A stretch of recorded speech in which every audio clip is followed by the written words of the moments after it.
શ્રી કૃષ્ણાય નમઃ. શ્રી ગોપીજન વલ્લભાય નમઃ. જય શ્રી કૃષ્ણ વૈષ્ણવો, સ્વાગત છે તમારું કેટી કોમરેડ ચેનલમાં.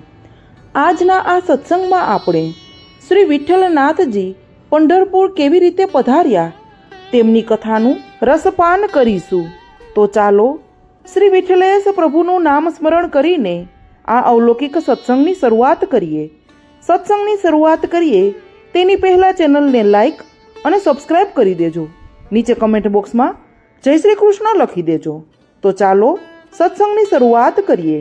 ભીમરથી નદીના કિનારે દક્ષિણ ભારતનું સુપ્રસિદ્ધ વૈષ્ણવ તીર્થ પંઢરપુર આવેલું છે.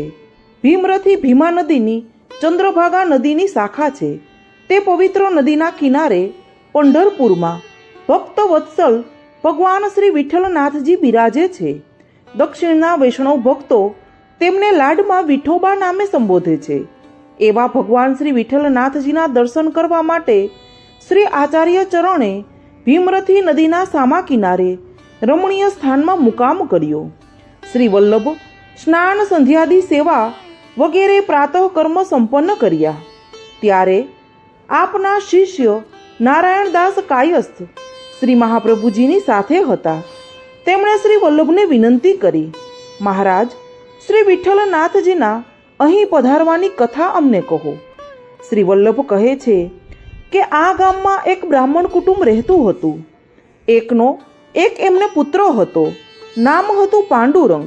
બ્રાહ્મણ પુત્ર હોવા છતાં બ્રાહ્મણ ધર્મનું પાલન કરતો ન હતો. યુવાનીના તોરમાં તે ભ્રષ્ટ થયો હતો. માતા પિતાને ઘણું દુઃખ આપતો હતો. એક વખત પંઢરપુરના ધાર્મિક જનોનો સંઘ કાશીની યાત્રા કરવા નીકળ્યો. ચોરી કરી ધન મેળવવાની લાલચે પાંડુરંગ પણ સંઘમાં જોડાયો. થોડે દૂર ગયા પછી તે રસ્તામાં ભૂલો પડ્યો. સંઘ આગળ નીકળી ગયો. રસ્તો શોધતા તે બીજે રસ્તે ચડી ગયો. ત્યાં એક ગાઢ જંગલમાં રાત પડી જવાથી તે એક વૃક્ષ નીચે સૂઈ ગયો. ભયંકર હિંસક પ્રાણીઓની ત્રાળોથી પાછલી રાત્રે તે જાગી ગયો. ચંદ્રના આછા પ્રકાશમાં તેણે જોયું તો બે રૂપવાન સ્ત્રીઓ ષોડશ શૃંગાર સજી માથે સોનાના કળશ ધરી ગજ ગતિએ ચાલતી જતી હતી. તેને નવાઈ લાગી. તે સ્ત્રીઓ નજીક આવી ત્યારે પાંડુરંગે પૂછ્યું કે આપ કોણ છો અને ક્યાં જાઓ છો? તે બે સ્ત્રીઓમાંથી એક સ્ત્રી બોલી, હું ગંગા છું. મારી સાથે છે તે મારી બેન યમુના છે. ગંગા અને યમુના નદીના આધિદૈવિક સ્વરૂપો છીએ.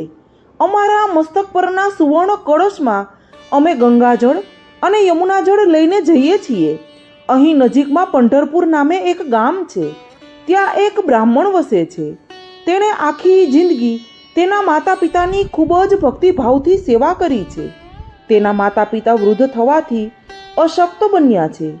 તે બ્રાહ્મણને ત્યાંથી નીકળેલા સંઘ સાથે કાશી યાત્રા કરવા જવાનું ખૂબ મન હતું, પણ માતા પિતાની સેવા મૂકી તીર્થયાત્રા કરવા જવું તેણે ઉચિત ન લાગ્યું. તેથી અમે તેને ગંગાજળ અને યમુનાજળથી સ્નાન કરાવવા જઈએ છીએ. પાંડુરંગે પૂછ્યું, શું માતા પિતાની સેવા કરવાનું આટલું બધું ફળ છે? તમે પગે ચાલીને સામે જઈને તેને સ્નાન કરાવશો? ગંગાજીએ કહ્યું, માતા એ ગંગા સમાન તીર્થધામ છે. પિતા પુષ્કર તીર્થ સમાન છે. ગુરુ કેદાર તીર્થ સમાન છે. આ ત્રણેયમાં માતા એ સર્વોત્તમ તીર્થરૂપ છે. આટલું કહેતા ગંગાજી અને યમુનાજી અંતર્ધાન થઈ ગયા. પાંડુરંગના હૃદયચક્ષુ ખુલી ગયા. તે વિચાર કરવા લાગ્યો, અરે રે, હું તો કેવો મૂર્ખ છું. મારા માતા પિતાને હું દુઃખ આપું છું. તેમની સેવા કરવાને બદલે તેમના દુઃખોમાં હંમેશા વધારો જ કરતો રહ્યો છું. અને હું મૂર્ખ એમ માનતો રહ્યો કે દુનિયામાં કોઈ દેવ દેવી નથી. મનુષ્યને મન ફાવે તેમ આચરણ કરવાની છૂટ છે. છતાં પ્રભુએ મારા ઉપર કૃપા કરી મને પાપીને પણ આ બંને દેવીઓના દર્શન કરાવ્યા. તેમના દર્શનથી મારા અજ્ઞાનનો પડદો દૂર થઈ ગયો. સાચે જ અદૃશ્ય દેવ દેવીઓ મનુષ્યના બધા કાર્યો બારીકાઈથી જુએ છે અને તેના કર્મો પ્રમાણે ફળ આપે છે. આ દેવીઓ પરોપકારી પણ છે. એમ ન હોય તો 500 ગાંવ દૂર સોનાના કળશ માથે ઉચકી માતા પિતાની સેવા કરનાર બ્રાહ્મણને સ્નાન કરાવવા શું કરવા જાય? જો આ દેવીઓ આટલા બધા પરોપકારી, દયાળુ અને શક્તિશાળી હોય તો તેમના પણ માથે બિરાજેલા ભગવાન કેટલા બધા દયાળુ હશે. ભગવાનને જ પામીએ તો ભગવાનની ભક્તિ પણ માતા પિતાના આશીર્વાદ વિના મળે નહીં. માટે મારે મારા જીવનનો રાહ બદલવો જોઈએ. તીર્થયાત્રા કરવા જવાને બદલે તીર્થરૂપી માતા પિતા પાસે સવારે જ હું પરત થઈશ. તેઓ જીવશે ત્યાં સુધી નિરંતર તેમની ચાકરી કરીશ અને ચાકરી કરતાં કરતાં પ્રભુનું સ્મરણ કરીશ. આવો નિશ્ચય કરી પ્રાતઃકાળ થતાં પાંડુરંગ પાછો પોતાને ઘેર આવ્યો. તેના જવાથી પ્રસન્ન થયેલા માતા પિતા તેને પાછો આવેલું જોઈ દુઃખી થયા. અરે, આ દુષ્ટ અમને કનડવા ક્યાંથી પાછો આવ્યો? પરંતુ પાંડુરંગે તો ઘેર જતાં જ માતા પિતાના ચરણમાં પ્રણામ કર્યા અને તેમની ક્ષમા માંગી. જંગલમાં પોતાને થયેલો અનુભવ કહ્યો અને તેની સેવા સ્વીકારવા વિનંતી કરી. તે સાંભળી તેના માતા પિતા ઘણા રાજી થયા. પાંડુરંગે પ્રભુના સ્મરણ કરતાં કરતાં વૃદ્ધ માતા પિતાની 12 વર્ષ સુધી પ્રસન્નતાથી સેવા ચાકરી કરી. સેવામાં તે એવો તલ્લીન બની ગયો કે પોતાના શરીરની તંદુરસ્તીનો પણ તેને વિચાર ન કર્યો. તે ઘરનું પગથિયું ઉતરીને કદી નીચે પણ ન ગયો. તેની સેવાથી પ્રસન્ન થયેલા શ્રી હરિએ તેને દર્શન આપવાનો વિચાર કર્યો. વૈકુંઠ ધામમાંથી પાંડુરંગને દર્શન આપવા શ્રી હરિ ભગવાન પધારતા હતા ત્યારે આવા સનિષ્ઠ સેવકના દર્શન કરવા લક્ષ્મીજી, રૂકમણીજી વગેરે પટરાણીઓ પણ સાથે થયા. પટરાણીઓ સાથે શ્રી હરિ ભગવાન પાંડુરંગને ત્યાં પધાર્યા. બંધ ઘરનું દ્વાર ખખડાવ્યું. પાંડુરંગ ત્યારે તેની પિતાની પગ ચંપી કરતો હતો. તેણે એક હાથે બારણું ખોલ્યું અને પૂછ્યું કે આપ કોણ છો? શ્રી હરિ ભગવાને પોતાના અલૌકિક સ્વરૂપના દર્શન કરાવ્યા અને પોતાનો પરિચય આપ્યો. પાંડુરંગે પગ ચંપી કરતા કરતા બાજુમાં પડેલી એક ઈંટ ખસેડી ભગવાનને વિનંતી કરી, મહારાજ, થોડોક સમય આપ આ ઈંટ ઉપર ઊભા રહો. હું મારા પિતાને બીજા પગની પગચંપીનું સેવા કાર્ય પૂરું કર્યા પછી આપનો સત્કાર કરીશ. મને ક્ષમા કરજો. આ સાંભળી શ્રી હરિ ભગવાન ખૂબ જ પ્રસન્ન થયા અને તે ઈંટ ઉપર ઊભા રહ્યા. પિતાની સેવા પૂરી કરી તે ભગવાનની પાસે આવ્યો. હર્ષથી ગદગદ કંઠે તેણે કહ્યું, પ્રભુ, મારા જેવા દુષ્ટને ન ઘટે તેવું માન મને આપ્યું છે. જેના દર્શન માટે ઋષિમુનિઓ હજારો વર્ષો સુધી તપ કરે છે છતાં દર્શન પામતા નથી, તેવા આપ માતા પિતાની જુદ સેવારૂપી તપ કરનાર પાપીને વગર માગ્યે દર્શન આપવા પધાર્યા. એ આપની મોટી કૃપા છે. હું આપનો સત્કાર શું કરું? શ્રી હરિએ કહ્યું, જે મનુષ્ય જગતમાં તેને કરવા લાયક કાર્યો કરતાં કરતાં મારામાં ચિત્ત રાખી મારી ભક્તિ કરે છે તે મને ઘણો પ્રિય છે. તે મારી કૃપાને પાત્ર બને છે. આવા મનુષ્યોમાં પણ મારી પ્રસન્નતા વધે તે માટે જે કાર્ય કરે છે તે મારી વિશેષ કૃપાને પાત્ર છે. દરેક પુત્ર કે પુત્રી તેના માતા પિતાના અંશરૂપ છે. માટે જે પુત્ર પુત્રી તેમના માતા પિતાની સેવા કરતા નથી તે મારાથી વિમુખ થાય છે.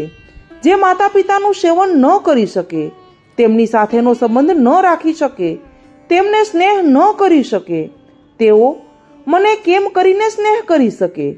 તેઓ મારી ભક્તિ કરવાના અધિકારી નથી.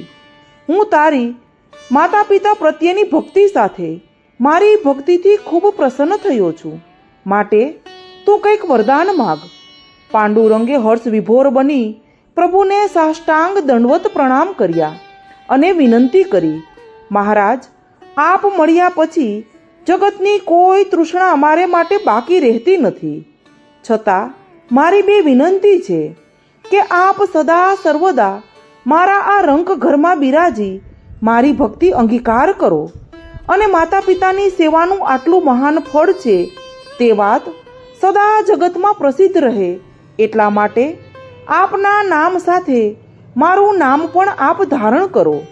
પટરાણીઓ સહિત શ્રી હરિ ભગવાન પાંડુરંગની વાત સાંભળી ખૂબ પ્રસન્ન થયા અને આજ્ઞા કરી, હું મારી પટરાણીઓ સહિત સદા તારા ઘરમાં બિરાજીશ અને તારી ભક્તિ અંગીકાર કરીશ.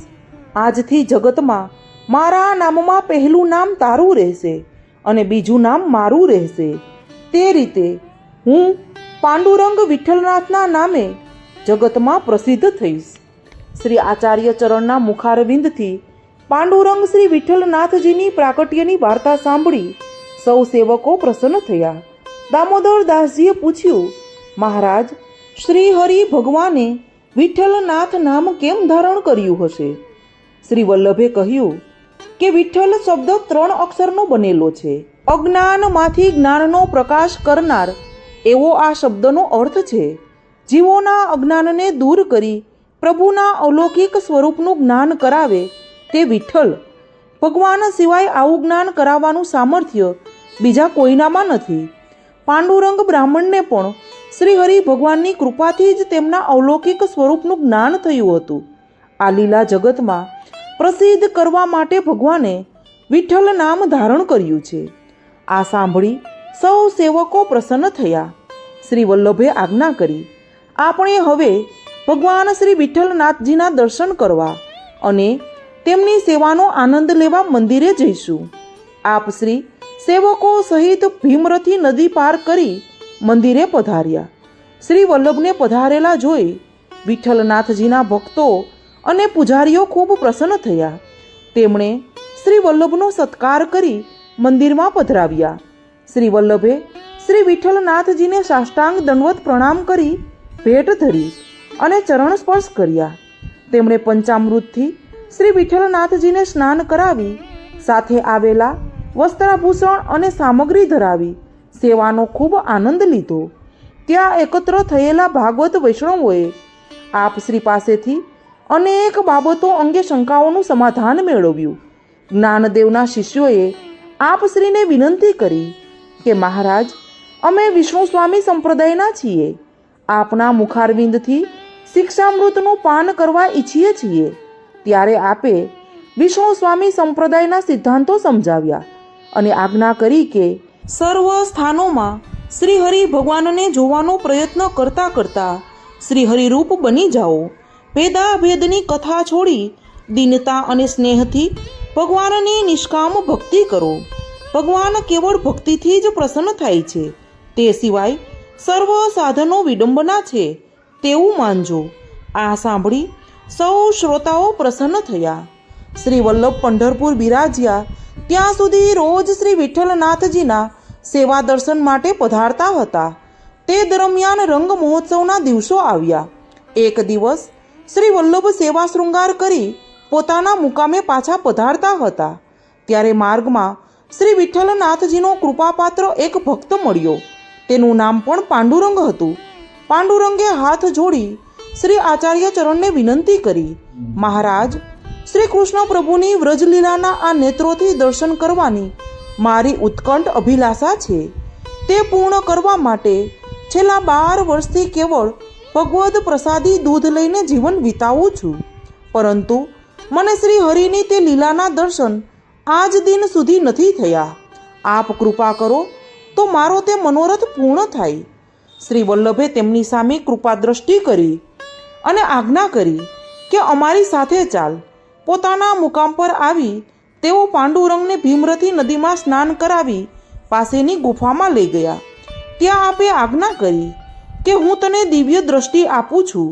તેના દ્વારા તને પ્રભુની વ્રજલીલાના દર્શન થશે. તેને 3 કલાક સુધી વ્રજની દિવ્ય લીલાના દર્શન કરાવ્યા.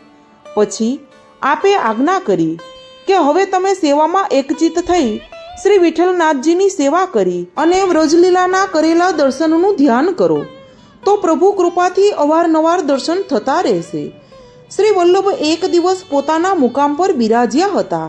ત્યારે નદી પાર કરી પાંડુરંગ શ્રી વિઠ્ઠલનાથજીને પધારતા જોયા. શ્રી વલ્લભ પોતાના સેવકો સાથે શ્રી વિઠ્ઠલનાથજીને પધરાવવા સામે ગયા. બંને સ્વરૂપોએ પરસ્પર સ્નેહથી આલિંગન આપ્યું અને શ્રી વિઠ્ઠલનાથજીના કોમળ હસ્તને પોતાના હસ્તમાં ધારણ કરી મુકામ પર પધરાવી સુંદર આસન પર પધરાવ્યા. સુંદર સામગ્રીઓથી આપનો સત્કાર કર્યો અને સ્નેહથી પૂછ્યું, પ્રભુ, આપના સેવા દર્શન માટે હું નિત્ય આપની પાસે આવું છું. આપે અહીં સુધી પધારવાનો શ્રમ શા માટે લીધો? શ્રી વલ્લભ, મિત્રનો એ ધર્મ છે કે પોતાના મનની વાત કરવા મિત્ર પાસે જવું જોઈએ. આજે મારા મનનો એક મનોરથ લઈ હું તારી પાસે આવ્યો છું. આજે મારા મનમાં પૂર્ણ પુરુષોત્તમ પ્રભુની પ્રેરણા થઈ છે. પૂર્ણ પુરુષોત્તમ પ્રભુનો સંદેશ લઈને હું આપની પાસે આવ્યો છું, કારણ કે હું તો મર્યાદા પુરુષોત્તમ છું. તેથી આપને હું આજ્ઞા ન કરી શકું. વિનંતી અવશ્ય કરું, પરંતુ મારી વિનંતી એ શ્રી પૂર્ણ પુરુષોત્તમ પ્રભુની આજ્ઞા છે. આપ ભૂતલ પર દૈવી જીવોનો ઉદ્ધાર કરવા પ્રાકૃત દેહ ધારણ કરીને પ્રગટ થયા છો.